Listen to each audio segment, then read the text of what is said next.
Good evening. Dozens of aircraft and naval vessels continue searching for the missing Malaysian Airlines flight. Yet, for the 24th straight day, there is no tangible evidence at hand. Ebru's Kyle Schmoyer joins us live from the nation's capital with the latest on the search. Kyle.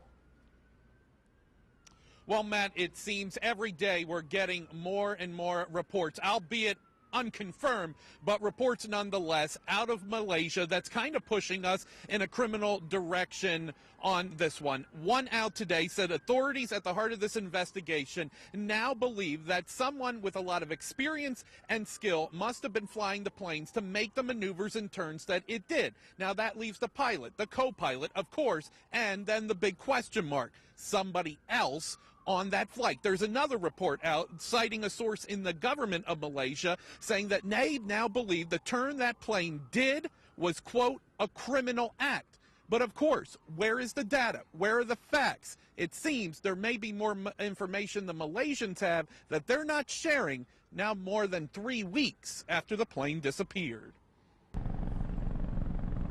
On this 24th day of the search for Malaysian Airlines Flight 370, 10 aircraft are scanning the waters of the Indian Ocean from above, and 10 ships are in the search zone as well. That zone is now centered nearly 1,200 miles west of Perth, Australia, northeast of where crews spent most of last week.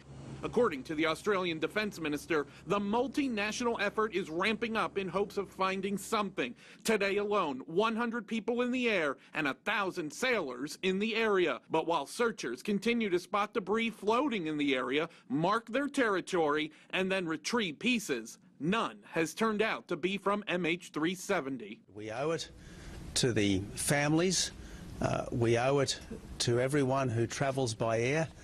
We owe it to the governments of the countries who had citizens on that aircraft.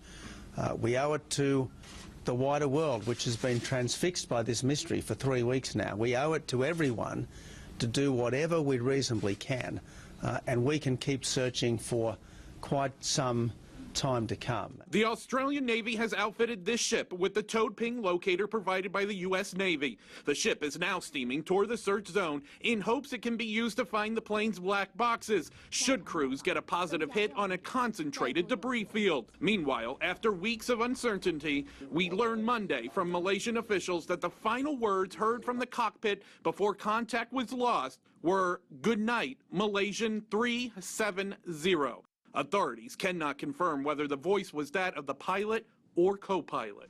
We will continue searching, and we will keep investigating, and we will never give up until we find out what happened to MH370. Now, of course, that signature there, the experts say, is pretty much standard operating procedure. Nothing odd about that. But what it does bring up is the question about the credibility of the officials of the Malaysian government in investigating this. We had heard for a while that the last known words were, "all right, good night." And then they wouldn't confirm or deny whether that was true. And now, more than 3 weeks later, they're coming out with this new information. A lot of people are asking questions about how they are directing this investigation, not the least of which are the families. Matt? And Kyle, speaking of the families, there's a lot of emotion involved here as the families continue to struggle with this investigation. What is the latest when it comes to helping them?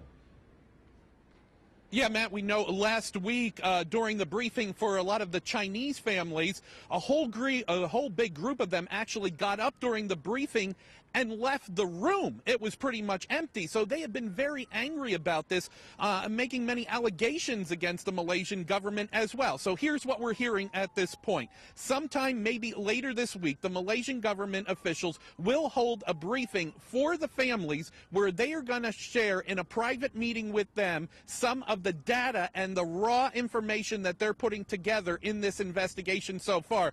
We have to think a lot of information that we haven't been privy to just yet. And then we know the officials in Australia are preparing to host the families should debris be found and they be flown there by the Malaysian Airlines so that they can be close to the recovery mission. Everyone trying to do more for the families right now to help them ease through this situation. That's the very latest. Live tonight from Washington, I'm Kyle Schmoyer, Ebru News. Matt? Kyle, thank you for that report.